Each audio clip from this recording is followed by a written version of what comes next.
On a bitterly cold morning in early January 1993, the decisive sound of a judge's gavel resonated through a federal courtroom in Chicago, marking a moment that would reverberate throughout American business history. The courtroom that day was occupied not by individuals accused of wrongdoing, but by legal representatives, financial creditors, and the visibly distressed members of a family whose name had once symbolized American excellence and achievement. Edward Schwinn Jr., the great-grandson of the company's visionary founder, sat quietly at the table reserved for the defense, observing as the final authorizations were inscribed on the official documents before him. This was the conclusion of an era. The enterprise that had shaped the experiences of childhood across 4 successive generations, the brand name that had become as deeply woven into the fabric of American culture as the national pastime and traditional desserts, had reached its final chapter. The company was being transferred to an investment consortium, its manufacturing facilities permanently closed, and its storied heritage systematically dismantled and sold off piece by piece. For an entire century, the Schwinn name represented far more than simply a mode of transportation on 2 wheels. It embodied the concept of personal liberty and autonomy. For countless millions of young people, it represented their initial experience of independence and self-reliance. It was the gleaming, chrome-adorned treasure discovered beneath the festively decorated tree on Christmas morning. It served as the dependable companion for newspaper delivery routes, the preferred vehicle for leisurely neighborhood exploration, and the aspiration of every competitive cycling enthusiast. During the company's most prosperous period, this family enterprise dominated the marketplace with extraordinary influence. They maintained control over virtually every segment of the bicycle industry, successfully navigating through 2 global conflicts, the severe economic downturn of the 1930s, and the societal transformation brought about by automobile proliferation. They appeared completely secure in their position, or at least that was the prevailing assumption. The decline of the Schwinn commercial dynasty did not result from a single devastating incident comparable to the conflagration that destroyed the Woolworth family residence. Neither was it precipitated by hereditary challenges similar to those that affected the Limp family lineage. Instead, it emerged from something considerably more gradual and difficult to detect, something that developed imperceptibly within their conference rooms and amid the comfort of their luxurious residences. It originated from excessive pride and an unwillingness to adapt. The unfortunate narrative of the Schwinn family chronicles the journey of a commercial dynasty that lost sight of the fundamental principles that had initially propelled their success.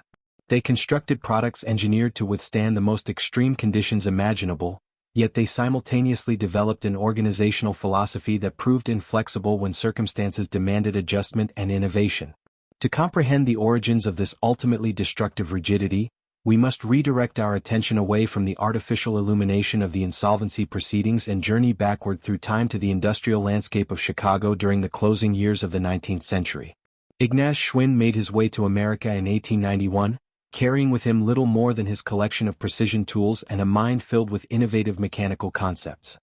He embodied the characteristics of a German mechanical engineer, fashioned from the same determined and exacting principles as the renowned industrial pioneers of that transformative era. He did not waste time on impractical fantasies. His focus centered entirely on creation and construction. During his time in Germany, he had become deeply fascinated with the revolutionary invention that was capturing European attention: the safety bicycle design. Prior to this innovation, bicycles were precarious devices featuring enormously oversized front wheels, commonly referred to as penny farthings. Encountering even a minor obstacle frequently resulted in the rider being propelled forward over the handlebars in an extremely unpleasant manner. Ignaz recognized the tremendous potential in this new engineering approach. 2 wheels of matching diameter, a chain-driven propulsion system, and air-filled rubber tires created a vehicle that was both secure and remarkably efficient. He established himself in Chicago, a metropolitan area experiencing explosive growth fueled by the Industrial Revolution's tremendous energy. The city represented a challenging yet opportune environment, the ideal setting for an individual possessing Ignaz's determined character and professional capabilities. He formed a business partnership with another German immigrant named Adolf Arnold, and together they established Arnold Schwinn & Company in 1895. The timing of their enterprise proved remarkably fortunate. The entire nation was experiencing an unprecedented enthusiasm for bicycle transportation. The activity had become nearly universal. Women were discovering newfound mobility and independence through cycling.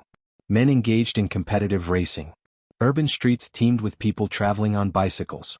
However, This period of extraordinary popularity represented an unsustainable market expansion. By the beginning of the new century, the inflated market collapsed dramatically. Numerous bicycle manufacturing companies ceased operations and declared insolvency. The marketplace experienced a severe and sudden contraction. Yet Ignaz's enterprise did not succumb to these challenging circumstances. While his business competitors had focused on producing inexpensive, poorly constructed bicycles to generate immediate revenue, Ignaz maintained an unwavering commitment to exceptional quality standards. He possessed a perfectionist mentality, personally monitoring the manufacturing floor, carefully examining the welded joints, evaluating the bearing mechanisms, and insisting that every individual component exceed standard engineering requirements. His objective extended far beyond creating a simple commodity. He aspired to establish an enduring legacy of excellence. When the turmoil of the market collapse finally subsided, Schwinn remained among the limited number of enterprises still conducting business successfully. He acquired his partner's ownership stake, assumed complete operational authority, and commenced building his commercial empire. He established a lifestyle that reflected the characteristics of his bicycle products, emphasizing substantial construction, exceptional durability, and serious purpose. He commissioned the construction of an impressive stone mansion on Humboldt Boulevard in Chicago.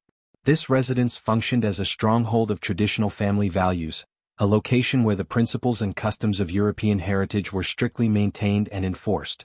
The Schwinn household contained no elements of frivolous entertainment or casual amusement.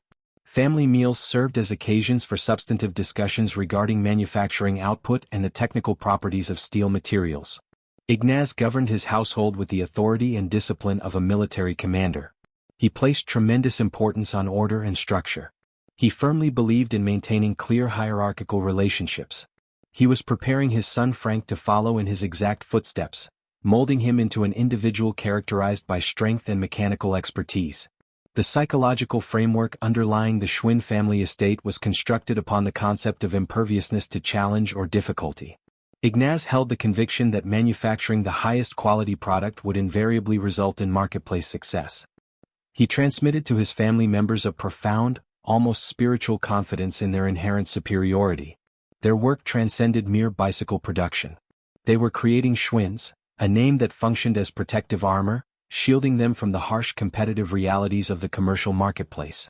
This created a concerning isolation from reality. Within the substantial walls of the mansion, surrounded by the tangible evidence of their remarkable achievements, the family members gradually came to believe they existed beyond the reach of normal business principles and market forces. By the time Ignaz passed away in 1948, he had constructed a remarkably powerful commercial organization. He had acquired a motorcycle manufacturing company, Excelsior Henderson, and for a period competed directly with Harley-Davidson. He had successfully navigated the extremely difficult economic period of the Great Depression through creative innovation, introducing the aerocycle, a bicycle aesthetically designed to resemble an aircraft, thereby appealing to the imaginative desires of economically disadvantaged children seeking escape from difficult circumstances. He had transferred operational control to his son Frank Schwinn, thereby establishing the continuation of family leadership. The transition appeared smooth and without complication. The manufacturing facility operated efficiently. The financial accounts contained substantial resources. The Schwinn name had become permanently associated with American identity and childhood experience. However, concealed within the solid foundation of that success were developing weaknesses that would eventually cause the entire structure to crumble.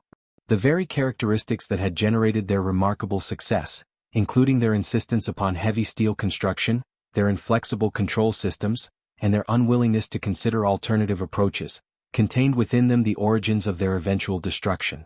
Ignaz had constructed an impenetrable fortress, but he had neglected to install windows providing visibility to the external environment.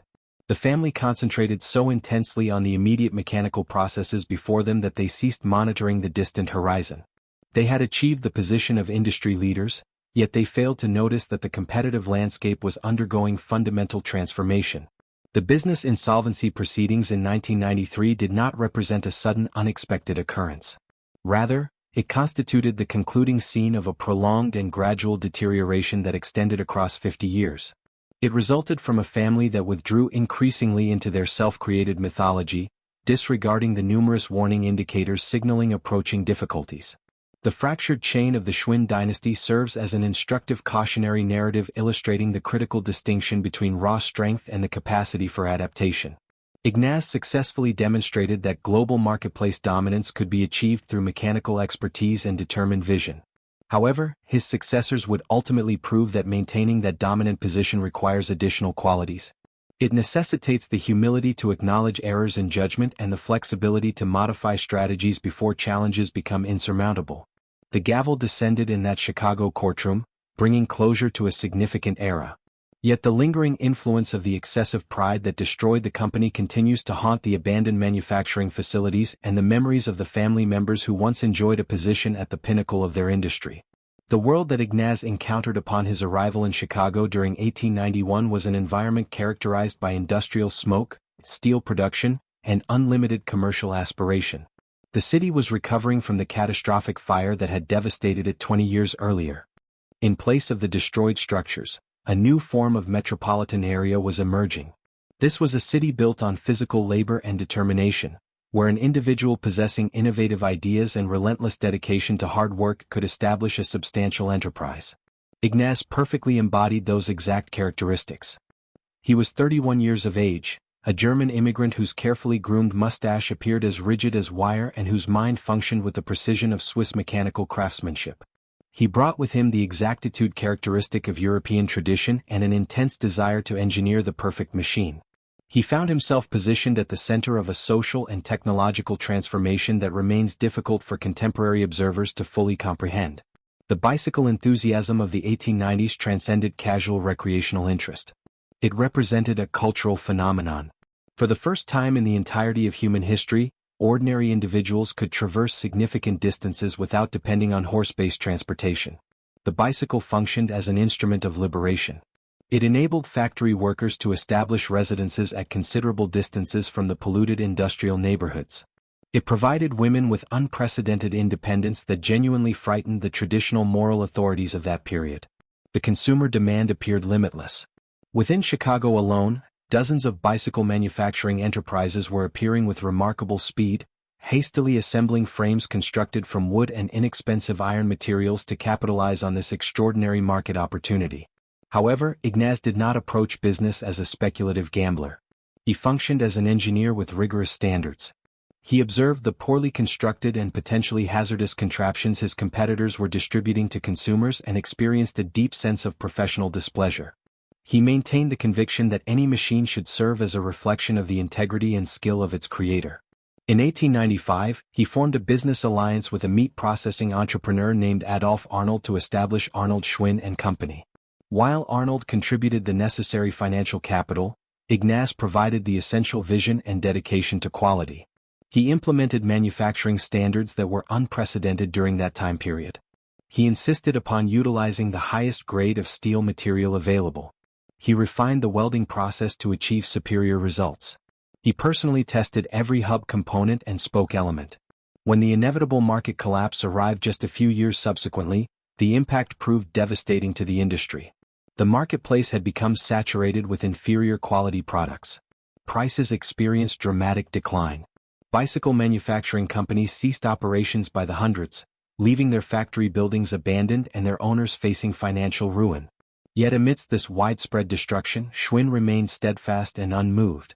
The purchasing public, having experienced disappointment with cheap products that deteriorated after brief usage periods, gravitated toward the single name they knew represented reliability. Ignaz purchased his partner's ownership interest, seized complete operational control, and emerged from the catastrophic situation as the undisputed leader of the industry. He had successfully proven that quality represented the only reliable insurance policy worth possessing. With his financial fortune now secured, Ignaz directed his attention toward his personal life, constructing a private world that reflected his strict value system. He commissioned the building of a substantial mansion on Humboldt Boulevard, a prestigious street in Chicago featuring the residences of the city's most prominent citizens. However, the Schwinn residence did not serve as a venue for frivolous social gatherings or the excessive ornamentation characteristic of the Gilded Age. It was a structure of heavy stone and dark wood, built with the intention of enduring for a millennium. It presented an imposing and serious appearance, completely devoid of playful elements. It represented the architectural equivalent of a Schwinn bicycle, emphasizing sturdiness, reliability, and practical indestructibility. Life within the Humboldt Boulevard estate operated according to the same strict discipline that governed the factory floor operations. Ignaz functioned as a patriarch in the most traditional sense of that term. He did not rule through cruelty, but he possessed profound seriousness of purpose. He did not separate his professional responsibilities from his domestic life. The family dinner table functioned as an extension of the business conference room. Conversations did not address artistic pursuits or social gossip. Instead, they focused on production efficiency, metallurgical properties, and the mechanical principles of propulsion. His son Frank was raised within this atmosphere of intense concentration. There existed no tolerance for rebellious behavior or displays of weakness. Frank was being prepared not simply to receive a substantial fortune, but to inherit an entire philosophical approach to business and life. Ignaz's dedication to durability became the family's guiding principle. He pioneered technologies that made Schwinn bicycles heavy and virtually indestructible. He developed a method of electroforging the frames, fusing the steel together so thoroughly that the joints possessed greater strength than the tubes themselves. A Schwinn bicycle could be subjected to being thrown from a roof, crushed beneath a truck, or exposed to rain for a decade, and it would continue to function properly. This extraordinary durability served as the source of their pride. It formed the foundation of their identity. However, it also planted the origins of a potentially problematic concept, the belief that weight necessarily equaled quality. As years passed and the world underwent transformation, Ignaz remained consistent in his approach. He successfully guided the company through the First World War and the Spanish influenza pandemic. When the Great Depression arrived and devastated the American economy, Ignaz did not respond with alarm. Instead, he pursued innovation. He assessed the difficult reality of the 1930s and recognized that people needed an escape from harsh circumstances. He authorized the creation of the Aerocycle, a bicycle aesthetically designed to resemble a fighter aircraft, complete with a decorative fuel tank and a streamlined frame. It proved to be a brilliant strategic move. It allowed economically disadvantaged children to imagine themselves as pilots while they traveled through the bleak streets of the Depression era. It preserved the company while other enterprises perished.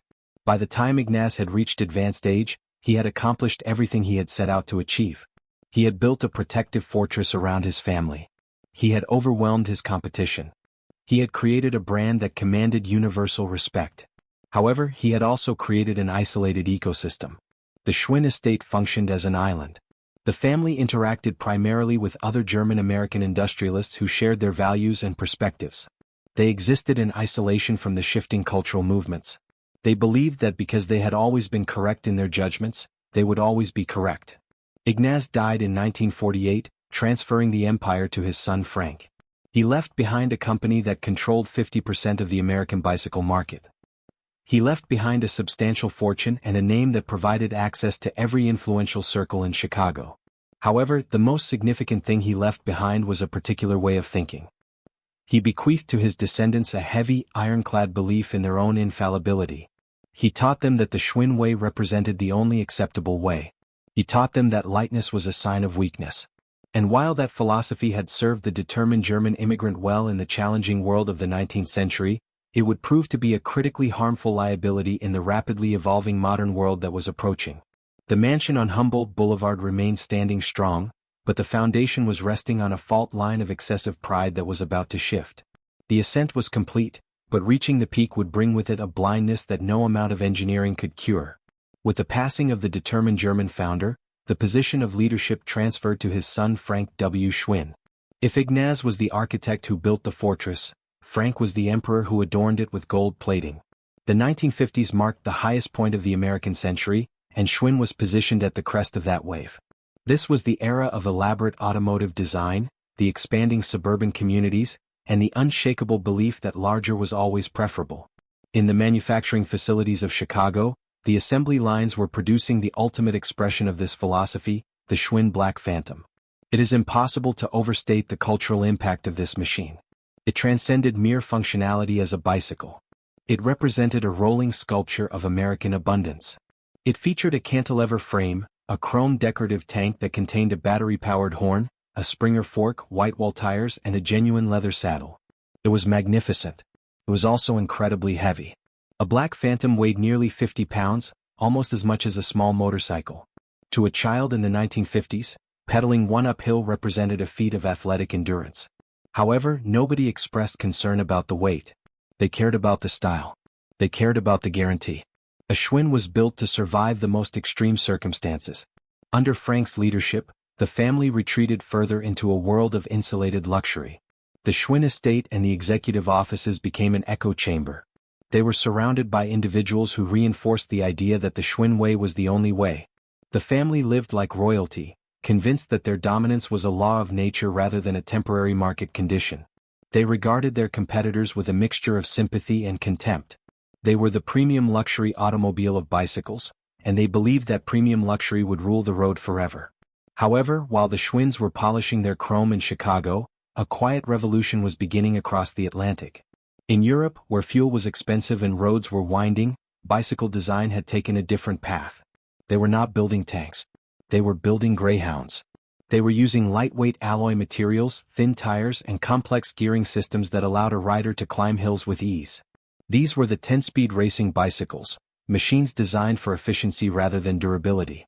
When these lightweight bikes began to appear on American shores, the Schwinn executives responded with laughter. They called them toys. They called them spaghetti racers.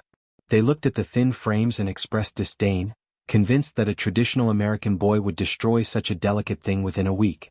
Frank W. Schwinn, influenced by his father's philosophy of heavy steel, dismissed the entire movement. He famously refused to invest in lightweight technology, believing it was a passing trend. Instead, Schwinn doubled down on their traditional approach. They released the Varsity. The Schwinn Varsity is perhaps the most paradoxical bicycle ever manufactured.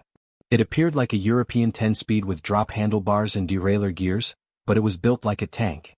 It was made of heavy electroforged steel. It weighed 40 pounds, twice as much as the European bikes it was imitating. Yet because of the Schwinn marketing machine and the massive dealer network, it sold in the millions. It became the best-selling bicycle of its time. However, this success represented a harmful element. It convinced the family that they were correct. It proved to them that Americans did not want light bikes. They just wanted Schwinns that resembled light bikes. They were generating substantial revenue, but they were learning the incorrect lesson. Then came the 1960s and the Stingray. This chopper-style bike with its banana seat and high-rise handlebars was a cultural phenomenon. It saved the company during a slump and made them millions, but again, it reinforced the excessive pride. The Stingray was a style triumph, not a technological one. It was heavy, inefficient, and purely aesthetic. The family took the substantial revenues and retreated back to their estates, congratulating themselves on their brilliance. They did not realize that they had just gotten fortunate. The true challenge of the chrome trap revealed itself in the 1970s in the hills of Marin County, California. A group of counterculture enthusiasts and adrenaline seekers began racing bicycles down the fire roads of Mount Tamalpais. They needed bikes that could handle the rough terrain.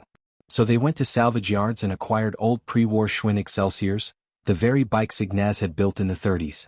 They stripped off the fenders, added motorcycle brakes and gears, and created a new kind of machine. They called them clunkers. These were the first mountain bikes. This should have been the greatest moment in Schwinn history. The sport of mountain biking was literally invented on Schwinn frames. The riders appreciated the geometry of the old bikes. All the family had to do was look westward, observe what was happening, and put a factory version of the mountain bike into production. They would have dominated the sport. They would have owned the future. However, they did not look. The executives in Chicago, sitting in their chrome-plated boardrooms, dismissed the California scene as a group of unconventional individuals playing in the dirt. When their own engineers requested permission to build a mountain bike, they refused. They said it was unattractive. They said nobody would want to ride a bike with oversized tires. They said it was not sophisticated enough for Schwinn. This was the critical error. This was the moment the Dynasty made a choice that would lead to its downfall. While Schwinn turned away from the mountain bike, companies like Specialized and Trek, founded by individuals who admired Schwinn, stepped in to fill the void. They took the idea, refined it, built it out of lightweight aluminum, and launched a revolution. By the time Schwinn realized their mistake, it was too late. The mountain bike became the dominant bicycle of the 80s and 90s, and Schwinn had zero market share. The house they lived in had become a prison of their own making. It was a chrome cage, shiny on the outside but deteriorating on the inside. They had become so focused on their own legacy, so convinced of their own superiority, that they could not see the reality right in front of them. They were selling nostalgia while their competitors were selling performance. The heavy steel that had once been their greatest asset was now an anchor dragging them to the bottom of the ocean. Frank W. Schwinn passed away in 1963, transferring the company to his son Frank Valentine Schwinn, but by then the deterioration had set in. The factory in Chicago was ancient. The machinery was outdated. The labor unions were restless, and the management was disconnected from reality. They were still celebrating the sales of the Varsity and the Stingray, unaware of the fact that the young people who grew up riding those bikes were now adults who wanted something better, something lighter, something faster. And when those adults went to the bike shop, they did not purchase a Schwinn. They purchased a Trek, they purchased a Cannondale, they purchased the future. The atmosphere in the Schwinn estate shifted from confident superiority to confused alarm. The revenue began to dry up. The dealers began to seek other brands. The name that had once opened every door was now seen as outdated, a remnant of a bygone era. The family that had refused to pursue innovation was now scrambling to catch up. However, you cannot win a race when you are starting 10 years behind the starting line. The chrome was beginning to peel, revealing the deterioration beneath, and the empire that Ignaz built was about to face the one thing it had never engineered a defense against: irrelevance. The 1980s arrived in Chicago not with the promise of a new dawn, but with the grinding screech of unlubricated gears. The Schwinn factory on North Costner Avenue, once the beating heart of the American bicycle industry, had become a deteriorating, struggling remnant of the past. The walls were covered in a century of industrial residue. The machinery was older than the individuals operating it. The air inside was thick with tension. For decades, the loyalty between the Schwinn family and their workers had been the foundation that held the empire together. Ignaz Schwinn had known his workers by name, but Edward Schwinn Jr., the new chief executive and the great-grandson of the founder, was a man apart. He ruled from a distance, insulated by the chrome walls of the executive suite, disconnected from the frustration brewing on the factory floor. In 1980, that frustration boiled over. The workers went on strike.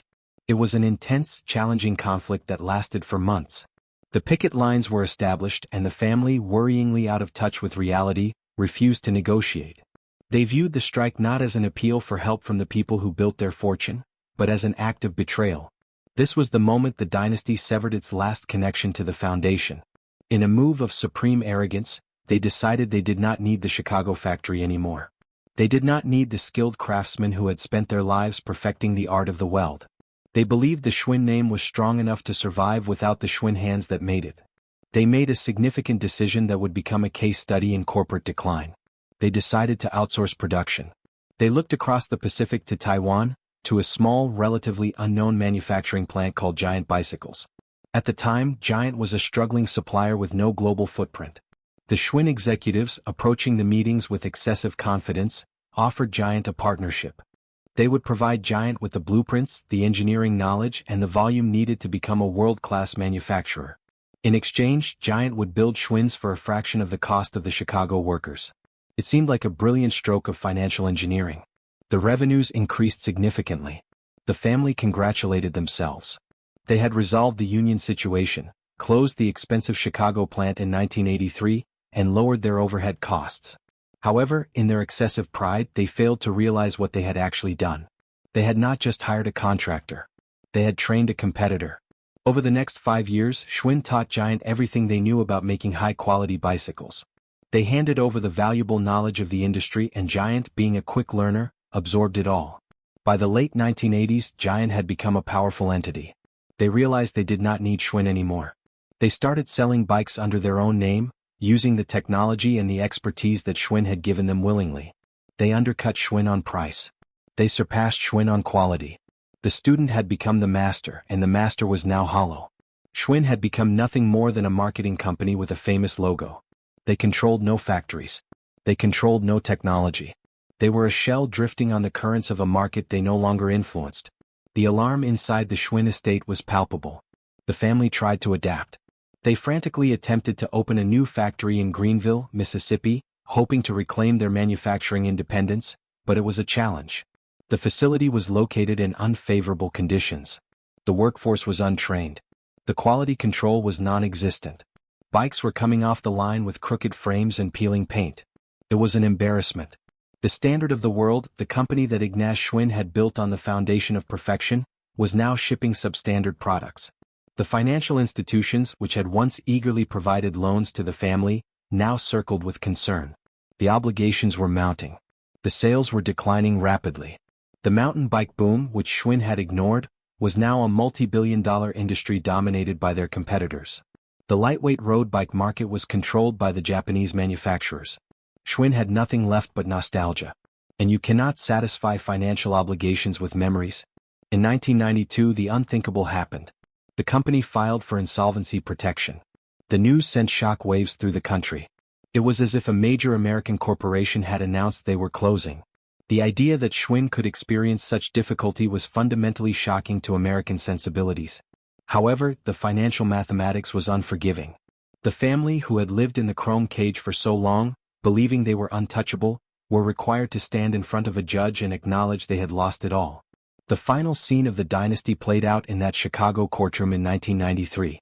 The company was transferred to an investment group for a fraction of what it had once been worth. The family was escorted out of the building. They were stripped of their ownership, their positions, and their legacy.